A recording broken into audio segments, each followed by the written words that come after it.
Este viernes en la mañana, cuando abrí mi cuenta de Hotmail, mi cuenta de correo electrónico, vi que tenía una cantidad enorme de correos entrantes, el triple de lo que normalmente yo recibo cada día.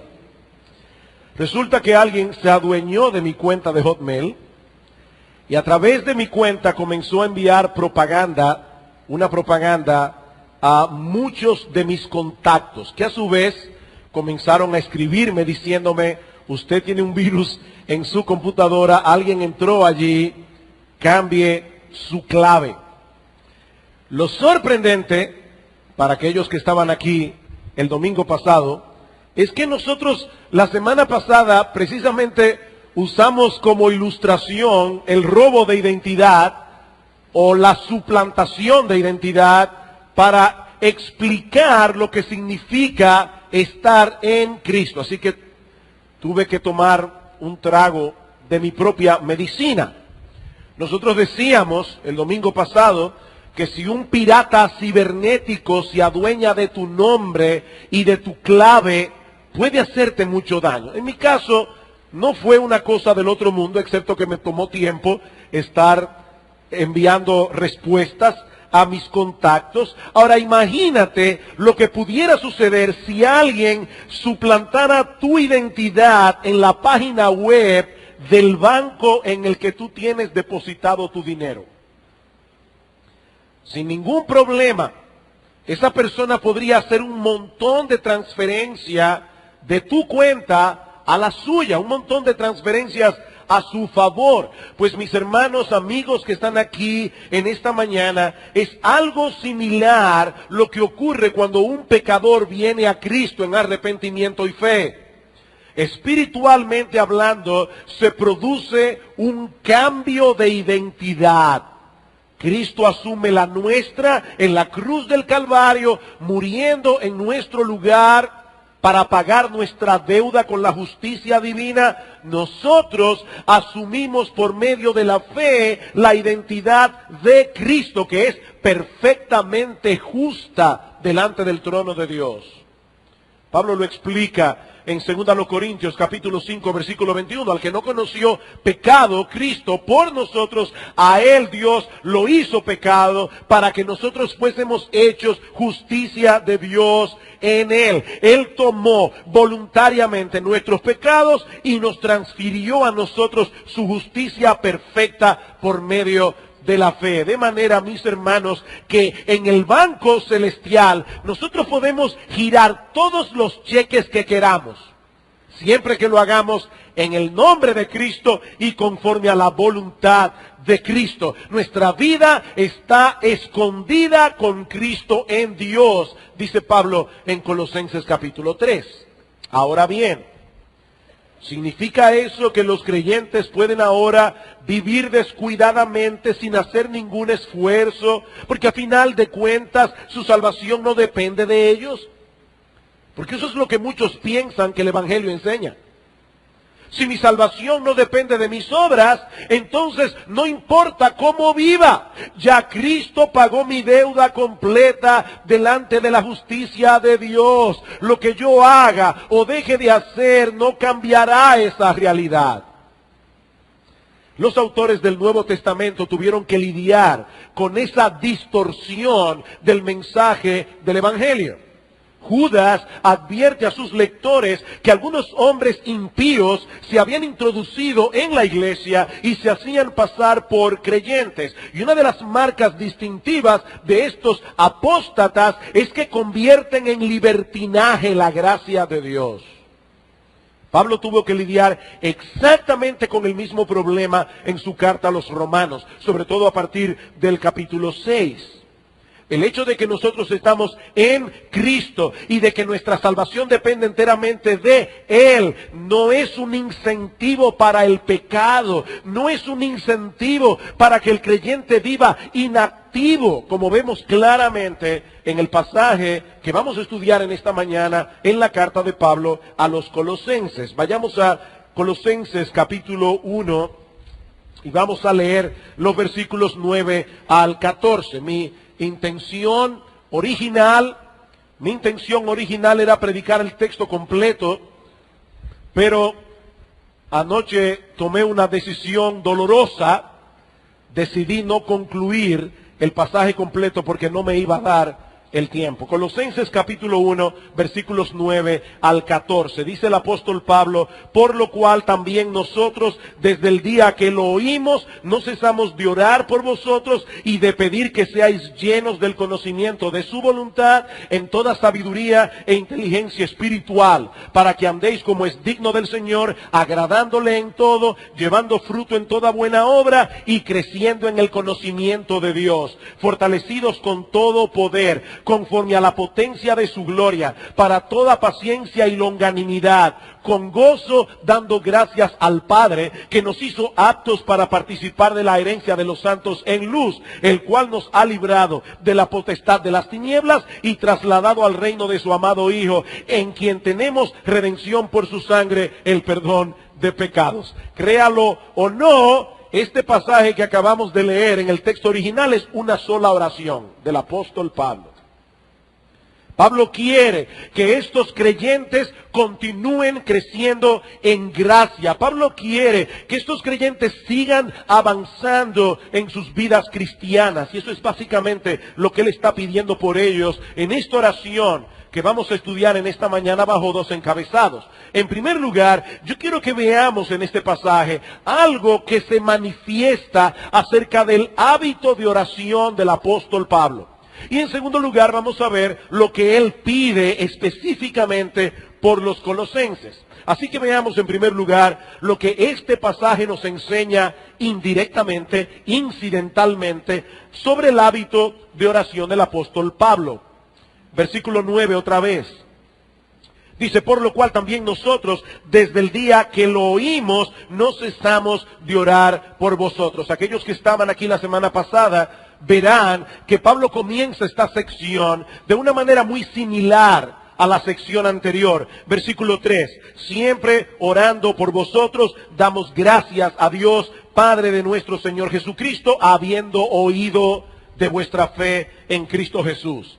Pablo y Timoteo recibieron un reporte de la iglesia en Colosas y de inmediato convirtieron esas noticias en motivos de oración.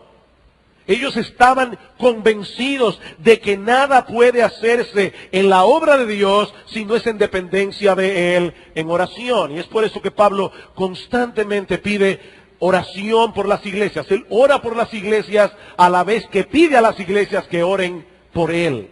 Colosenses capítulo 4, esta misma carta, versículo 2, perseverad en la oración, velando en ella con acción de gracias, orando también al mismo tiempo por nosotros, para que el Señor nos abra puerta para la palabra, a fin de dar a conocer el misterio de Cristo, por el cual también estoy preso, para que lo manifieste como debo hablar. Oren por mí.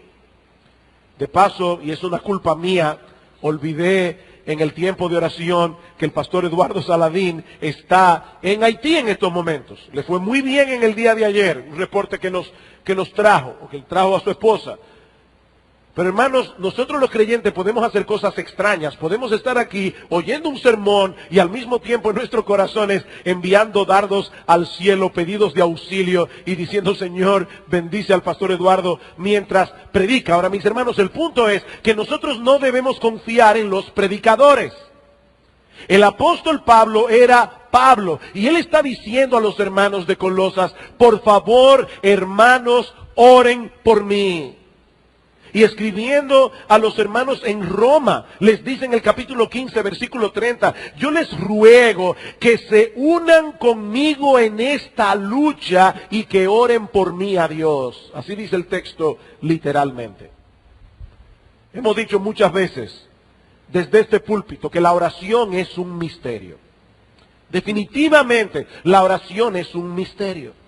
Por un lado, la Biblia enseña que Dios es soberano, que Dios tiene control sobre todas las cosas que ocurren en el mundo. Y por el otro lado, la Biblia también enseña que ese Dios soberano ha decretado que muchas cosas ocurran en el mundo por medio de la oración de su pueblo.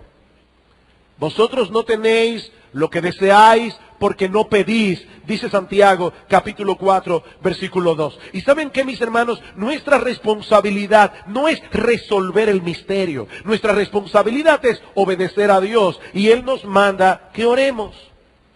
Probablemente ningún autor del Nuevo Testamento habló tanto acerca de la soberanía de Dios como Pablo. Y sin embargo, ninguno insiste tanto en el tema de la oración. Comentando acerca de este pasaje, Colosenses 1:9, Donald Carson señala al menos 3 aspectos que caracterizaban la vida de oración de Pablo y que nosotros podemos extraer de este texto. En primer lugar, Pablo oraba por personas que él no conocía. Pablo oraba por personas que él no conocía. Recuerden que el apóstol Pablo no fue el fundador de esta iglesia. Y él mismo dice más adelante en esta carta que muchos de los miembros no le conocían en persona. Dice en el capítulo 2, versículo 1, yo quiero que sepáis cuán gran lucha sostengo por vosotros y por los que están en la Odisea y por los que nunca han visto mi rostro. Yo agonizo por ustedes, les dice Pablo, aunque no los conozco en persona.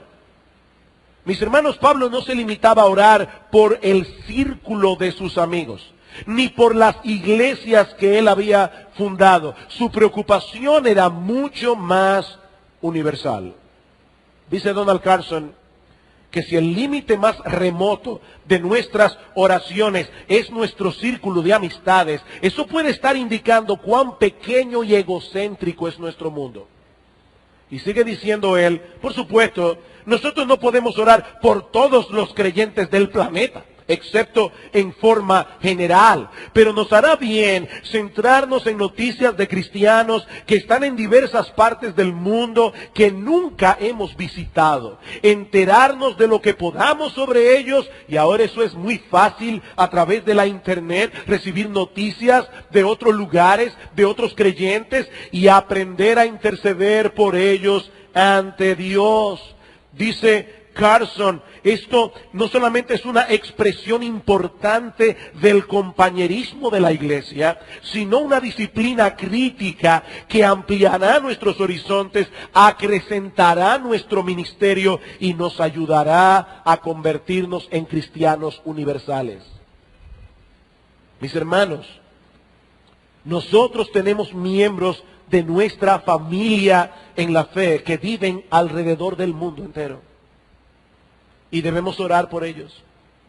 Por eso es que es tan importante que los creyentes se involucren en el culto de oración a mitad de semana. Por eso es tan importante que nosotros intercedamos por el avance del reino de Dios, aún en lugares que nosotros no conocemos. Esa es la razón por la que desde hace ya meses hemos estado incluyendo en nuestra lista de oración los miércoles notas acerca de iglesias perseguidas. Nosotros tenemos que orar. Mi hermano, ¿dónde estás tú los miércoles en la noche? ¿Hay alguna razón poderosa que te impide venir a la iglesia a orar por el avance del reino de Dios? Mis hermanos, Dios, el Dios soberano, ha decretado que cosas ocurran en el mundo cuando los creyentes oran. Pablo tenía una convicción tan fuerte acerca de esto, que le envía una carta a Filemón y le dice, Filemón, prepárame alojamiento. ¿Y dónde estaba Pablo cuando escribió esta carta a Filemón? Estaba preso en Roma. Pero Pablo le dice, Filemón, prepárame alojamiento, porque yo sé que por tu oración yo seré libertado. ¡Qué confianza! ¡Qué confianza! Pero Pablo no solamente oraba por personas que él no conocía. Nosotros vemos en esta carta que Pablo oraba por esas personas incesantemente. Versículo 3, otra vez, siempre orando por vosotros, damos gracias a Dios. Versículo 9, por lo cual también nosotros, desde el día que lo oímos, no cesamos de orar por vosotros. Eso no significa que Pablo oraba por los colosenses los 7 días de la semana, las 24 horas del día, porque no hubiera tenido tiempo para hacer otra cosa. Pero lo que esto sí significa era que Pablo oraba regularmente por estos hermanos. Una y otra vez intercedía por ellos, porque él sabía que sus oraciones era uno de los medios que Dios iba a usar para fortalecer esa iglesia, para aumentar la fe de esos hermanos. De paso, les recuerdo, Pablo estaba preso. Pero Pablo sabía que estando preso en la cárcel, él podía contribuir significativamente al avance del reino de Dios orando. Y hermano, yo no sé qué impacto esto causa en ti, pero déjenme confesarles algo. Hablaba con mi esposa en el día de ayer. Me he sentido profundamente convicto de pecado estudiando ese texto. Cómo Pablo oraba por otras personas. Eso es una amonestación para mí. No se trata simplemente de orar por otros, es de orar incesantemente por otros. Pablo dice en 1 Tesalonicenses 5:17, orad sin cesar. ¿Y qué significa eso? Eso significa que nosotros debemos mantener una línea abierta con el cielo, las 24 horas del día, hablando con Dios, conversando con Dios. Ahora, lo que estamos diciendo aquí es que Pablo usaba esa línea que él tenía directa con el cielo para orar por otras personas incesantemente. ¿No es verdad, mis hermanos, que para nosotros es a veces muy fácil hablar con otras personas lo que nos inquieta acerca de otro hermano en la iglesia? Lo que nos inquieta acerca de la iglesia en general. Pero mis hermanos, ¿qué tan frecuente es que nosotros traigamos nuestras preocupaciones en oración delante de Dios? ¿Qué tan frecuente es que nosotros nos mantengamos orando por algo, hasta que nosotros veamos cambios en esa persona o veamos cambios en la iglesia? Pensaba, mientras me exponía este pasaje, qué bueno sería si cada vez que nosotros nos sintamos tentados a chismear, nosotros convirtamos ese impulso en oración intercesora. Cada vez que tú te sientas tentado a hablar con otro hermano de un problema que no le compete, mi hermano, convierte ese impulso en oración intercesora. Yo estoy convencido de que eso operaría un cambio significativo en nuestra vida de oración, en nuestro amor por los hermanos y seguramente en la vida de la iglesia. Pero por otra parte, nosotros vemos también en este pasaje que cuando Pablo oraba, él combinaba peticiones con acciones de gracias. Peticiones con acciones de gracias. La semana pasada estudiamos las acciones de gracias. Esta semana estamos estudiando, o vamos a comenzar a estudiar, las peticiones. Recuerden que Pablo fue motivado a escribir esta carta por un reporte que él había recibido acerca del estado de la iglesia en Colosas. Este reporte señalaba algunos peligros que amenazaban esta congregación, pero incluía también detalles muy alentadores de la obra de gracia que Dios estaba haciendo en medio de ellos. ¿Y qué es lo primero que hace Pablo? Darle gracias a Dios por esas cosas. Él va a tratar en la carta con aquellas amenazas que la iglesia estaba enfrentando, pero eso no lo lleva a relegar la gratitud a un segundo plano. Mis hermanos, Pablo estaba atento a esas señales de gracia en la vida de otras personas, en la vida de la iglesia, para agradecer a Dios por esas obras de gracia. Y lo que más me sorprende es que cuando Pablo escribe una carta a la iglesia en Corinto, una iglesia con tantos problemas, ¿cómo comienza Pablo esa carta? Gracias doy a Dios siempre por vosotros, por la gracia de Dios que os fue dada en Cristo Jesús, porque en todas las cosas fuisteis enriquecidos en Él, en toda palabra y en toda ciencia. Por la iglesia de Corinto. Queridos hermanos, ¿acaso no es cierto que muchas veces estamos tan atentos a las cosas que están mal que perdemos de vista y dejamos de dar gracias a Dios por aquellas que andan bien. Tú estás atento a las señales de progreso espiritual en la vida de otras personas. Tú estás atento a las señales de progreso en la vida de la iglesia local. Tú le das gracias al Señor por esas cosas. Mi hermano, yo no quiero que esto se quede en el aire en el día de hoy. Yo quiero que tú pienses allí donde estás sentado. ¿Cuándo fue la última vez que sinceramente viniste delante de Dios en oración y le diste gracias por la obra que Él está haciendo en tal cual o cual hermano? ¿Cuándo fue la última vez? ¿Cuándo fue la última vez que tú te dedicaste en tu oración únicamente a traer acciones de gracias delante de Dios? Mis hermanos, nosotros necesitamos crecer en nuestra vida de oración. Y un buen medio para hacerlo es precisamente estudiar las oraciones registradas en las Escrituras. Y que vengamos delante del Señor como los discípulos y le digamos: Señor, enséñanos a orar. Señor, enséñanos a orar. Señor, enséñame, muéstrame, hazme ver cuán profunda es mi necesidad, para que eso me mueva eficazmente a depender de ti en oración. Eso con respecto al hábito de oración del apóstol Pablo. Ahora, ¿qué era lo que Pablo pedía por la iglesia en Colosas cuando él oraba por ellos? ¿Qué pedía Pablo? Versículo 9. Por lo cual también nosotros, desde el día que lo oímos, no cesamos de orar por vosotros, y aquí está la petición, y de pedir que seáis llenos del conocimiento de su voluntad en toda sabiduría e inteligencia espiritual, para que andéis como es digno del Señor.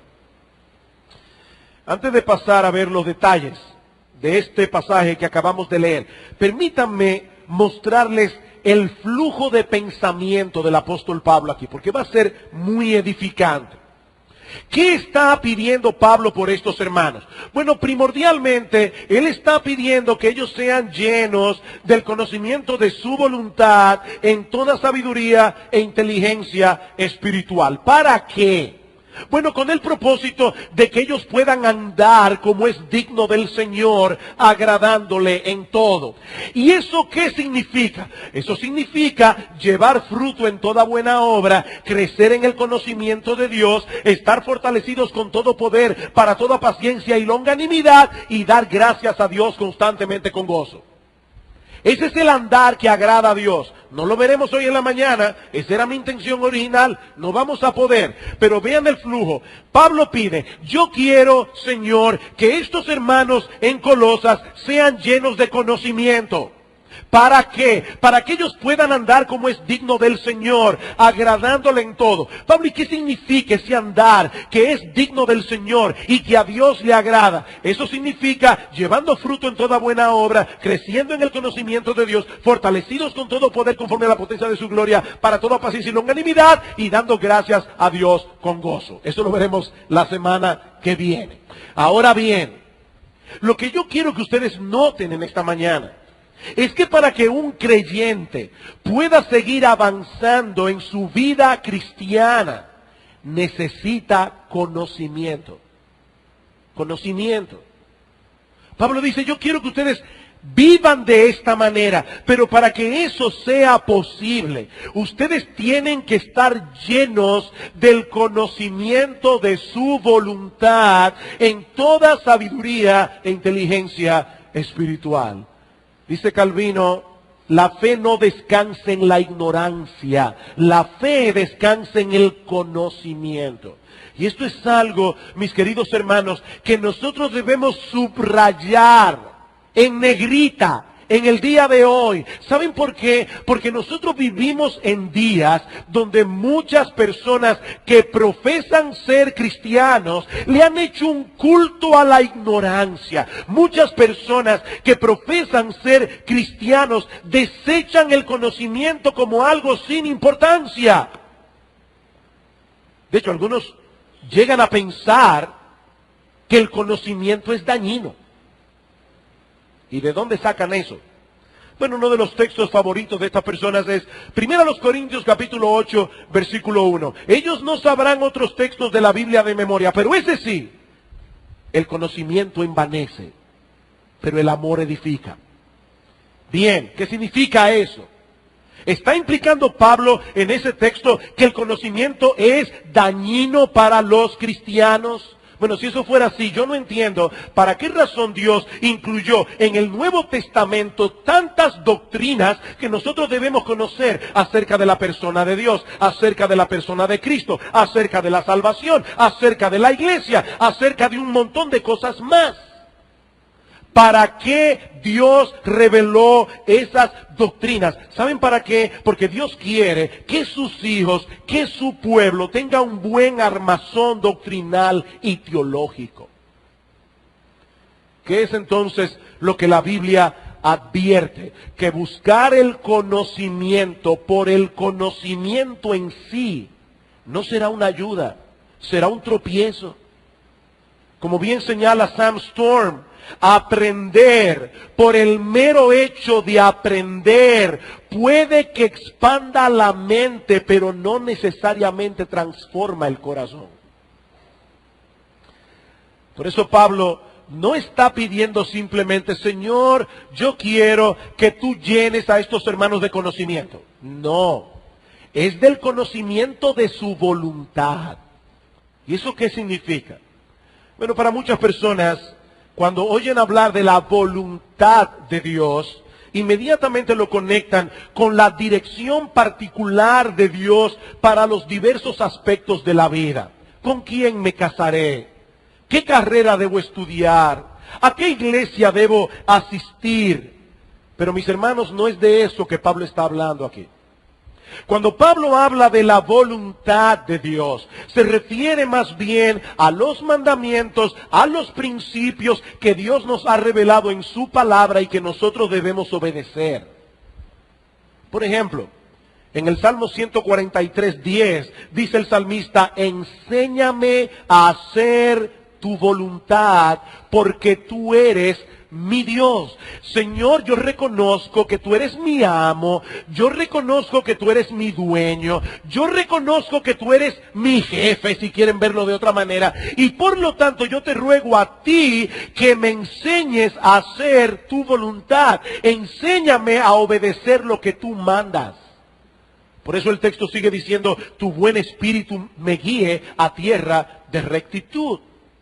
Así que la voluntad de Dios, lo que el salmista está pidiendo aquí, es que Dios lo ayude por medio de su espíritu a poner por obra sus preceptos.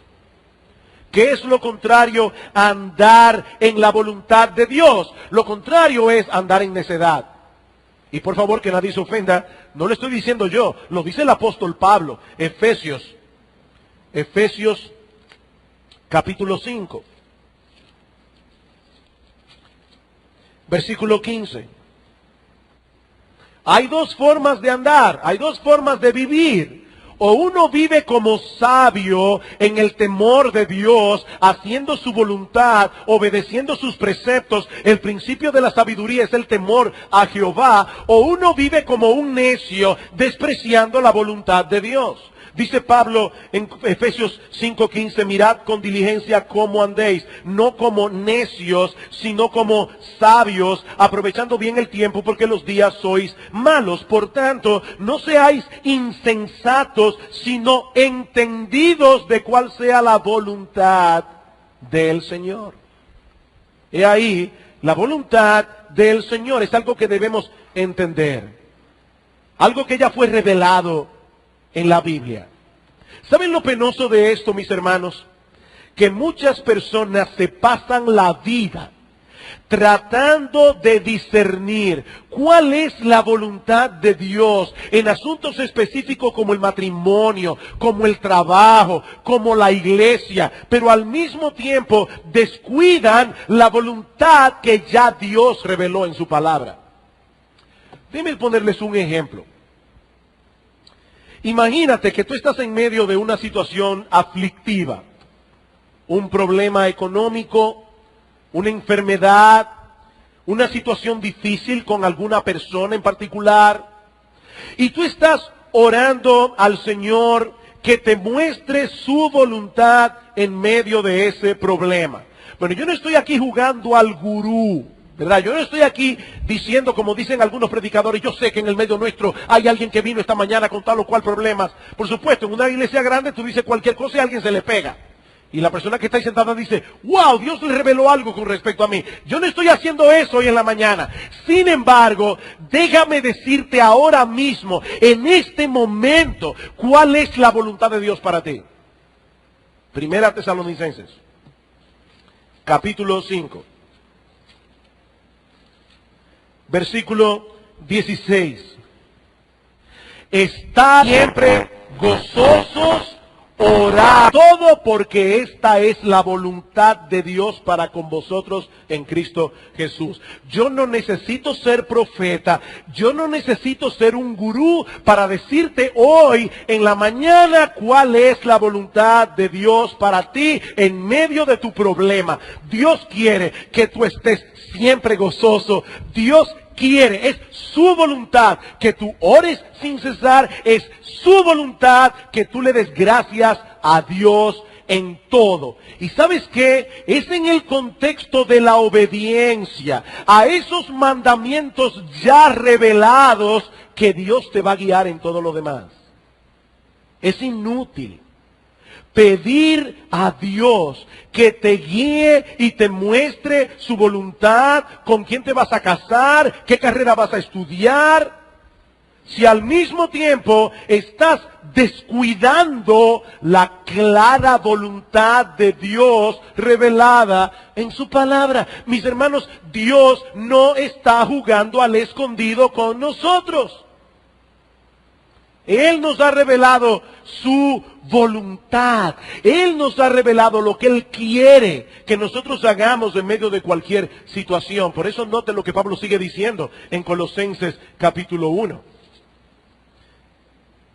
Dice, no cesamos de orar por vosotros y de pedir que seáis llenos del conocimiento de su voluntad en toda sabiduría e inteligencia espiritual. Ay, pastor, mire, yo soy una persona sencilla. Yo soy del tipo de gente que no me gusta buscarle las 5 patas al gato. Bueno, mi hermano, es que esta oración no era para cierto grupito élite en la iglesia de Colosas. Pablo está orando por todos los hermanos de Colosas, sin importar su nivel de educación. Ahí habían esclavos, como veremos más adelante. Y sin embargo Pablo está diciendo, yo le oro a Dios para que todos ustedes, cada uno de los miembros de esta iglesia, sean llenos del conocimiento de su voluntad en toda sabiduría e inteligencia espiritual. ¿Y eso qué significa? Un comentarista señala que estas dos palabras combinadas, sabiduría e inteligencia espiritual, sugieren la habilidad para discernir la verdad y para hacer buenas decisiones basados en la verdad. Yo discierno cuál es la voluntad de Dios ya revelada en la Biblia, pero al mismo tiempo yo puedo tomar buenas decisiones en base a lo que yo conozco. Déjenme poner un ejemplo secular. ¿Ustedes no conocen personas que se graduaron con honores de administración de empresa?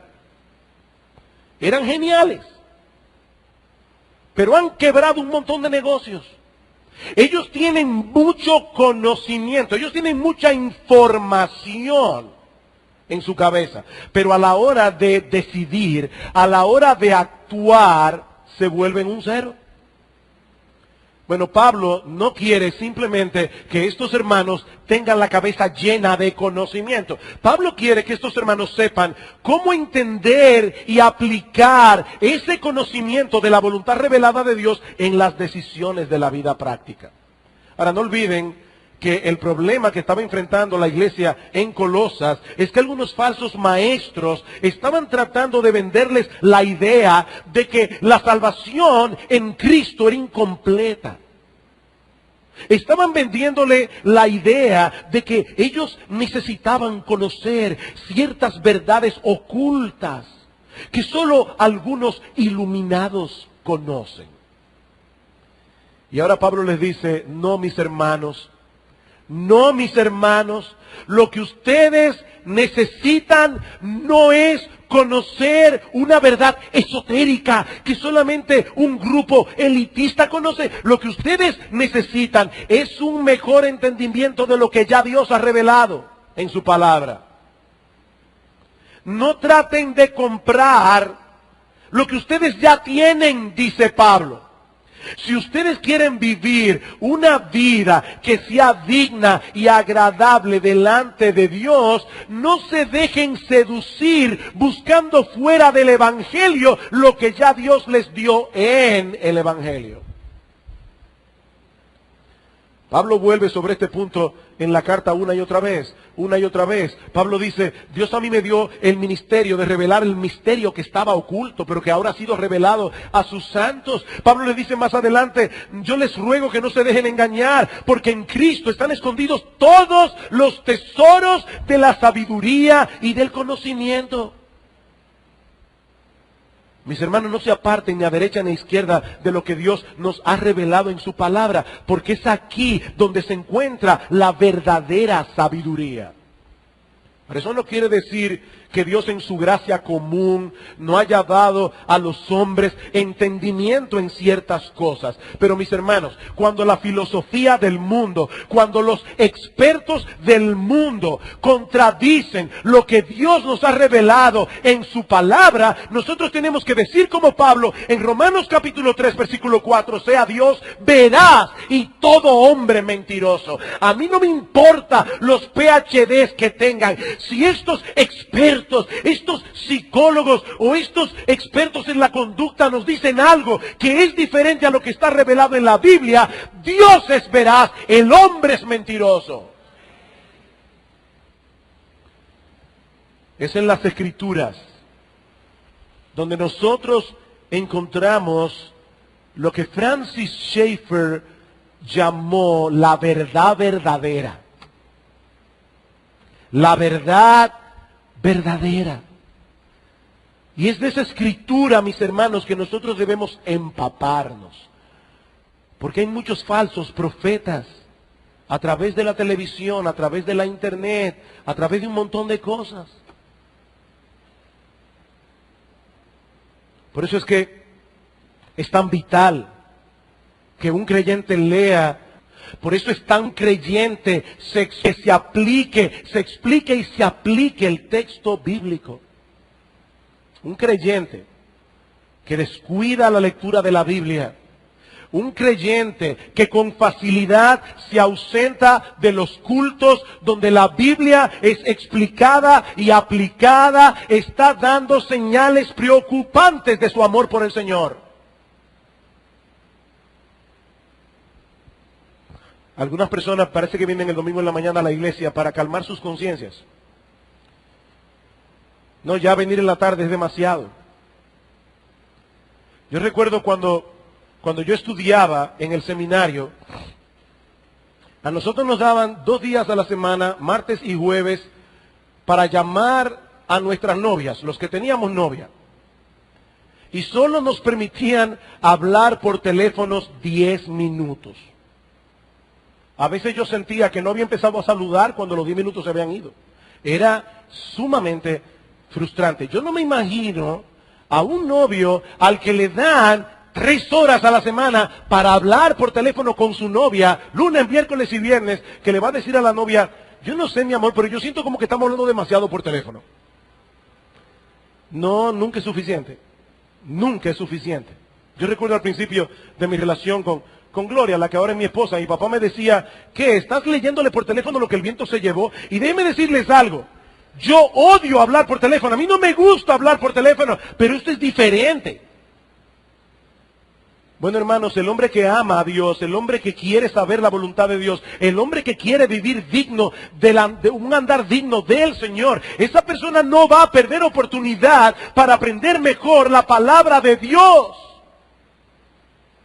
Aún sus vacaciones la planifica con cuidado para ver si es posible, no siempre es posible, estar en una iglesia el domingo y oír la palabra de Dios.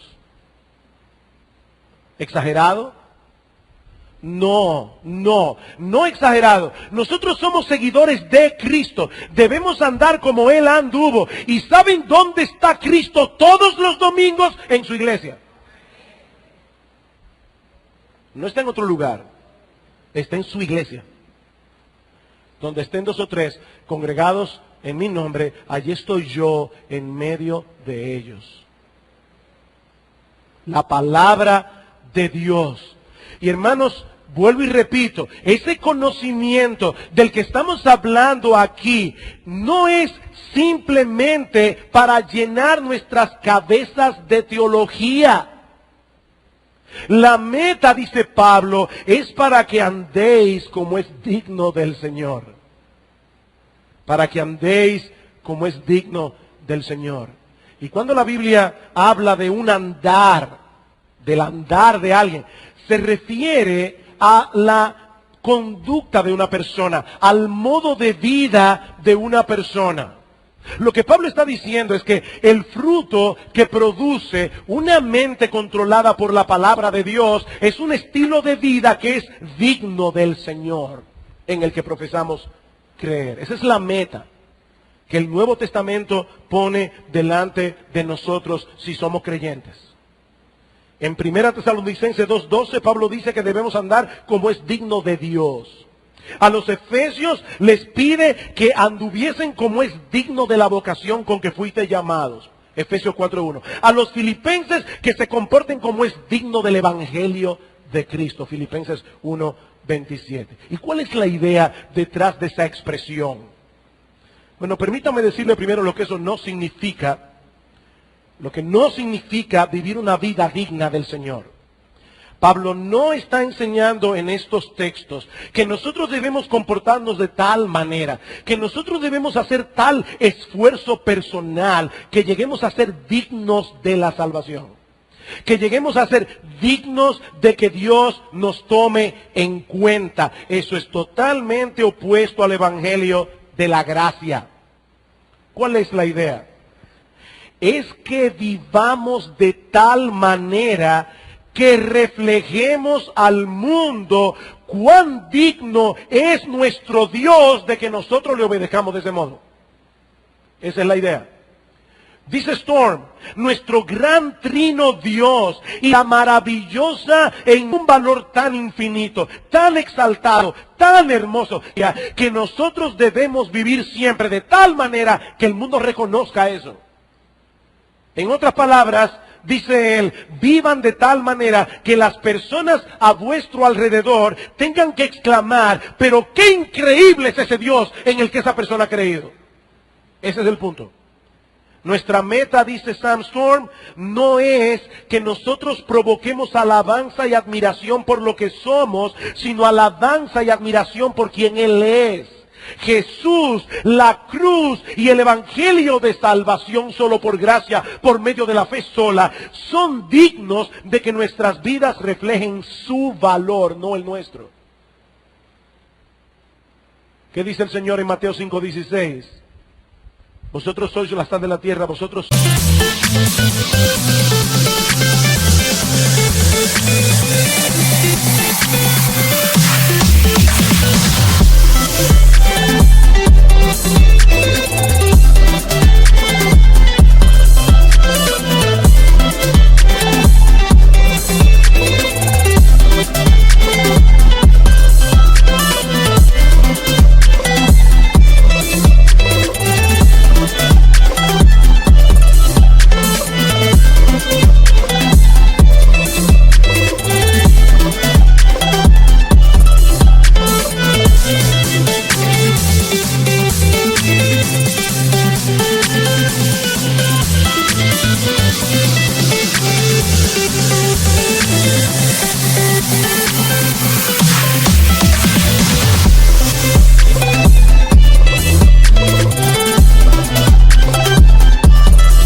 la luz del mundo, que vuestra luz brille, que vuestra luz alumbre, que las personas en el mundo vean vuestras buenas obras y glorifiquen a Dios.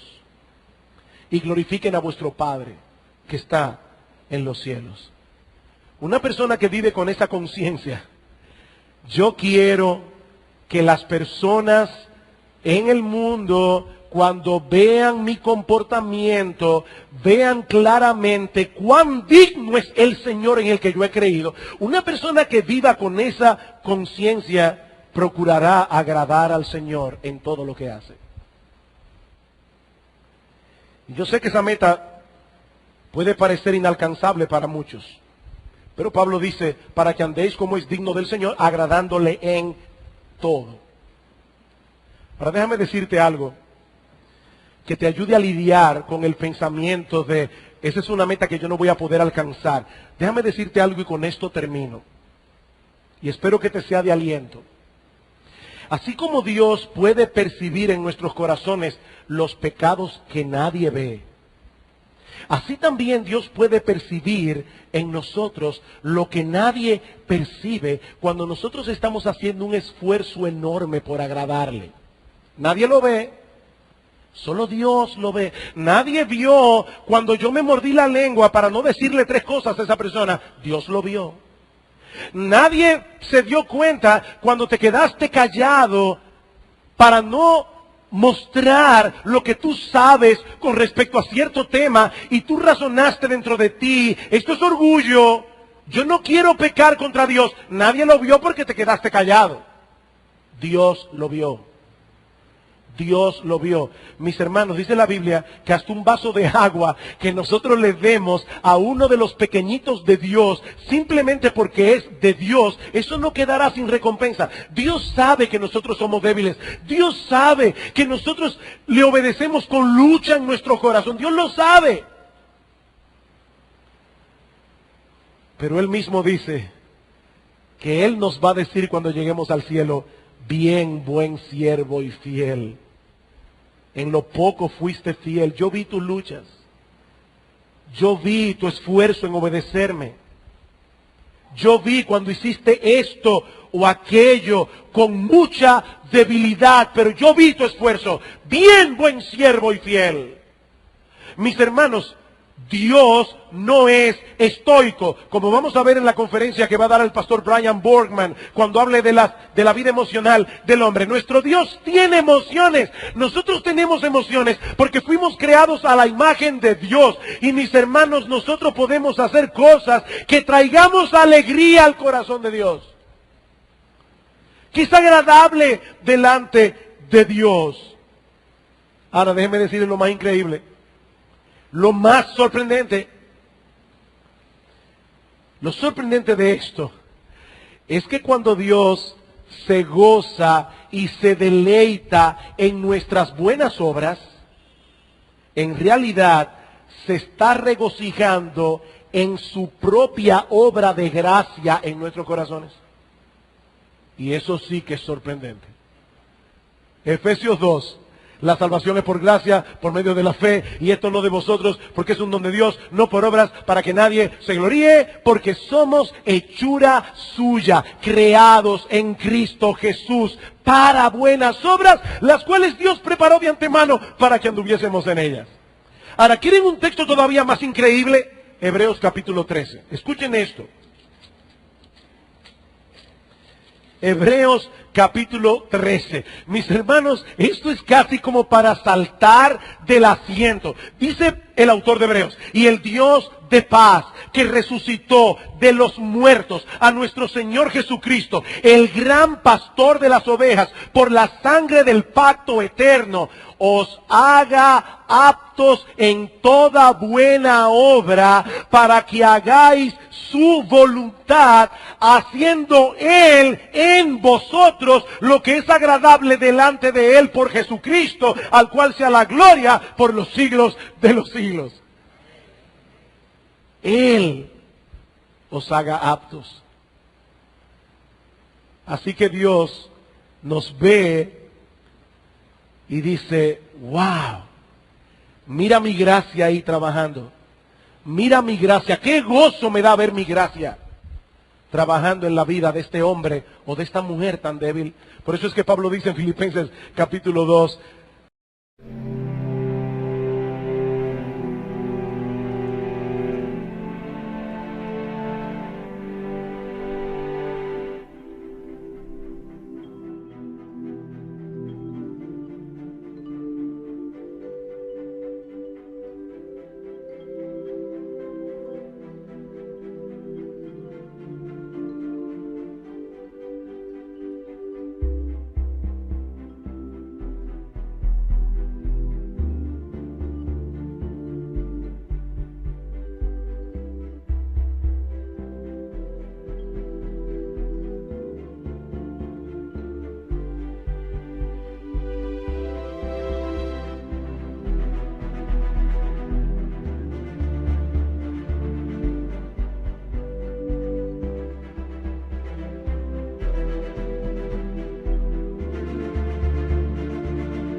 Dios es el que en vosotros produce el querer como el hacer por su buena voluntad. Mis hermanos, eso es sencillamente increíble. Él nos escogió de pura gracia. Él pagó nuestra deuda en la cruz del Calvario. Él aplicó su salvación con poder en nuestros corazones por medio de la obra de su Espíritu. Él nos preserva para que sigamos corriendo la carrera hasta el fin. Y Él nos capacita para que sigamos dando buenos frutos. Es por eso que en el día del juicio, los creyentes tiraremos a sus pies todas nuestras coronas, y con más conciencia que nunca nos apropiaremos de las palabras de Pablo en Romanos 11:36, porque de Él y por Él y para Él son todas las cosas, a Él sea la gloria por los siglos. Amén. La semana próxima, si el Señor lo permite, vamos a continuar considerando el resto de este pasaje. Mis hermanos, que el Señor nos ayude en esta semana a procurar intencionalmente vivir como es digno de nuestro gran Dios y Salvador, agradándole en todo para la gloria de su santo y bendito nombre. Vamos a orar.